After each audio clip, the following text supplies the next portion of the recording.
Hello hi. അപ്പോൾ എല്ലാവർക്കും എൻ്റെ പുതിയൊരു വീഡിയോയിലോട്ടേക്ക് സ്വാഗതം. ഇപ്പോൾ രാവിലെ എണീച്ച് നമ്മളിതാ ചായ കുടിക്കാമെന്ന് ദോശയും ചെറുപയർ കറിയായിരുന്നു കേട്ടോ. അപ്പോൾ അതാ ധനുഷ് ബേബിക്ക് ചായയൊക്കെ കൊടുത്ത് അവൻ ഇതുപോലുള്ള സംഭവങ്ങൾ ഉണ്ടാക്കാൻ എടുക്കണമാണ്. അപ്പോൾ അതാ ആളുണ്ടാക്കി വെച്ചതാണ് കേട്ടോ. അങ്ങനത്തെ ഒരുപാട് വെറൈറ്റീസ് ഉണ്ടാക്കാറുണ്ട്. അപ്പോൾ അതൊക്കെ കഴിഞ്ഞതിന് ശേഷം നമ്മൾ പുറത്തേക്ക് ഇറങ്ങിയിട്ടുണ്ട്. ധനുഷ് ബേബി അവിടെ നിന്ന് മണ്ണിൽ നിന്ന് കളിയാട്ടോ. അപ്പോൾ ഇതാ ബാക്കിലെ വശത്ത് നിന്ന് അച്ഛൻ മാങ്ങ പറിക്കുന്നുണ്ട്. മാവിൽ കയറിയിട്ട് കുറ്റ്യാട്ടൂർക്കാരെന്ന് പറയുമ്പോൾ തന്നെ ആൾക്കാരെല്ലാവരും തന്നെ എൻ്റെ അടുത്ത് ചോദിക്കുന്ന ഒരു ചോദ്യമാണ്, ഈ കുറ്റ്യാട്ടൂർ മാങ്ങ അവിടെ കിട്ടുമോ എന്നുള്ളത്. യെസ് ഗൈസ്, ഇത് കുറ്റ്യാട്ടൂർ മാങ്ങയാണ് കേട്ടോ. ഒറിജിനൽ കുറ്റ്യാട്ടൂർ മാമ്പഴമാണിത്. നമ്മുടെ നമ്പ്യാർ മാങ്ങ എന്നൊക്കെ നമ്മൾ പറയുന്നുണ്ട് ഇതിനെ. നമ്മുടെ നാടുകളിൽ ഇതിനെ നമ്പ്യാർ മാങ്ങ എന്നാണ് നമ്മൾ പറയാറുള്ളത്. ഫേമസ് ആയിട്ടുള്ള കുറ്റ്യാട്ടൂർ മാങ്ങയാണ് കേട്ടോ. യെസ്, നിങ്ങൾ ഇതുപോലുള്ള ചപ്പൽ ഇപ്പോൾ കാണാറുണ്ടോ? ഇത് അമ്മ ഇവിടെ നിന്ന് മേടിച്ച ചപ്പലാട്ടോ. ഇതൊക്കെ പണ്ടത്തെ കാലത്ത് നമ്മൾ കണ്ടുവരുന്ന ചപ്പലാണ്. അപ്പോൾ അച്ഛനും അമ്മയും അവിടെ നിന്ന് മാങ്ങ പറിക്കുമ്പോൾ അവർ പറഞ്ഞ എൻ്റെ അടുത്ത് ഫോൺ അടിക്കുന്നുണ്ടെന്ന്. എനിക്ക് ഞാനത് എടുക്കാൻ പോവാം കേട്ടോ. പണ്ട് ഇതുപോലെ മാങ്ങ പറിക്കുമ്പോൾ ഒരു കാര്യം എനിക്കിപ്പോൾ ഓർമ്മ വന്നതാണ്. അതായത് നമ്മൾ മധുവാട്ടം എന്ന് പറഞ്ഞിട്ടാണ് നമ്മുടെ നാട്ടിലെ വലിയ വലിയ മാവുമ്മൽ ഇതൊക്കെ അച്ഛനെ പറിക്കാൻ വേണ്ടി സഹായിച്ചിരുന്നത്. പിന്നെ വിനീഷ് എന്ന് പറഞ്ഞിട്ട് നമ്മുടെ നാട്ടിലെ ഒരാളും നമ്മൾ മൂന്നാളും കൂടെ ഒരു മാവുമെന്ന് ഇവർ മധുവാട്ടം മാങ്ങ പറിക്കും.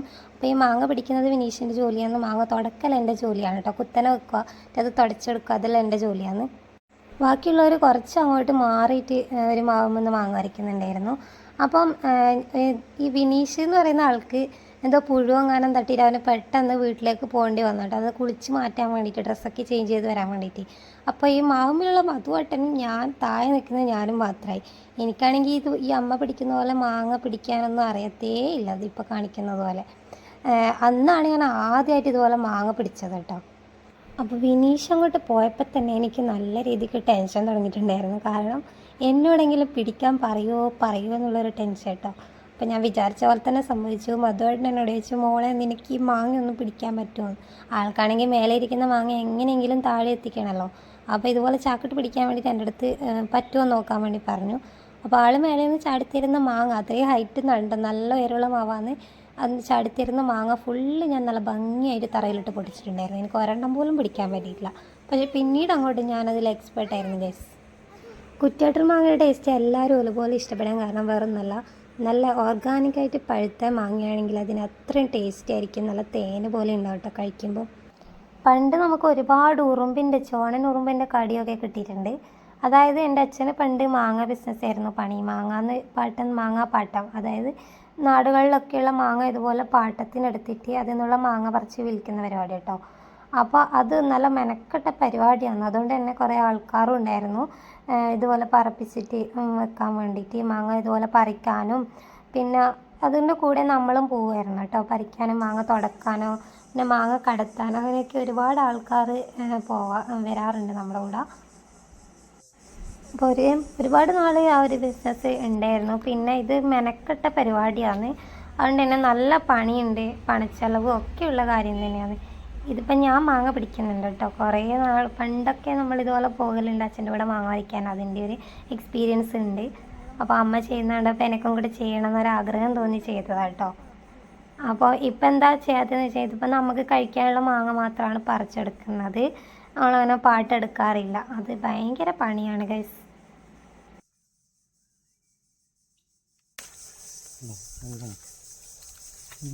പറിക്കാതെ വാനിക്കാണ്ടോക്കണം. നല്ല മൂത്ത മാങ്ങയാ ഇത്? നല്ല മൂത്ത മാങ്ങയാച്ചാ? നല്ല ടേസ്റ്റ് ഉണ്ടാവല്ലേ? ഈ ചുവപ്പ് ചെന വന്നാലും മൂത്ത് തന്നർത്ഥല്ലേ? ഈ ഒരു റെഡിഷ് അടിക്കുന്ന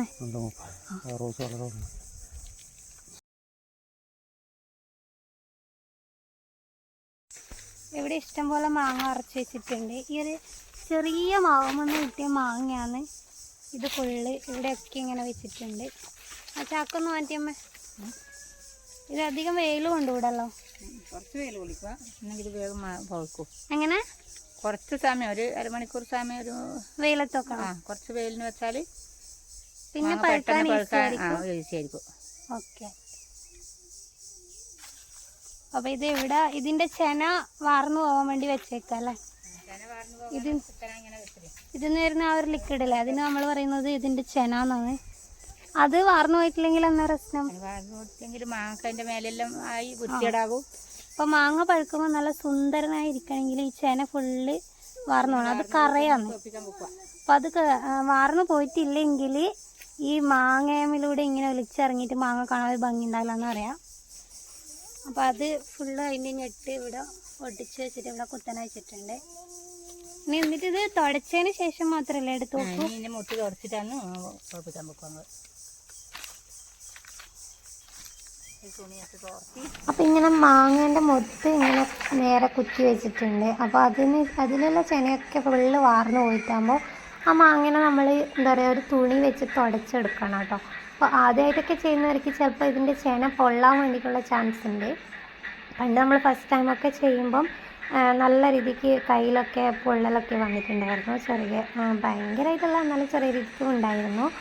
പിന്നെ നമുക്ക് ഏറ്റവും അടിയുള്ള കാര്യമായിരുന്നു മാങ്ങ തുടക്കൽ. അതായത് അവർ പാട്ടെടുക്കുന്ന സമയത്ത് മാങ്ങ തുടക്കൽ എന്ന് പറയുന്ന പരിപാടി. അല്ലെങ്കിൽ അതിൻ്റെ കറ ഉണങ്ങി പിടിച്ച് ഫുള്ള് മാങ്ങ പഴുക്കുമ്പോൾ വൃത്തിയോടെയായിരിക്കും കാണാൻ വേണ്ടി. അതുകൊണ്ടാണ് കേട്ടോ തുടച്ച് വെക്കുന്നത്. അപ്പോൾ അന്ന് ആ പാട്ടെടുക്കുന്ന സമയത്ത് നമുക്ക് ഭയങ്കര ചെറുതായിട്ട് മടിയൊക്കെ പിടിക്കാറുണ്ട് ചില ദിവസങ്ങളിൽ. ഇതെടുക്കാൻ പോകാനും തുടക്കാനോ അങ്ങനെയൊക്കെ നമുക്കിതുപോലെ ചെറിയ ചെറിയ പണികളെ ഉണ്ടാവുമെങ്കിലും മടി വരാറുണ്ടായിരുന്നു.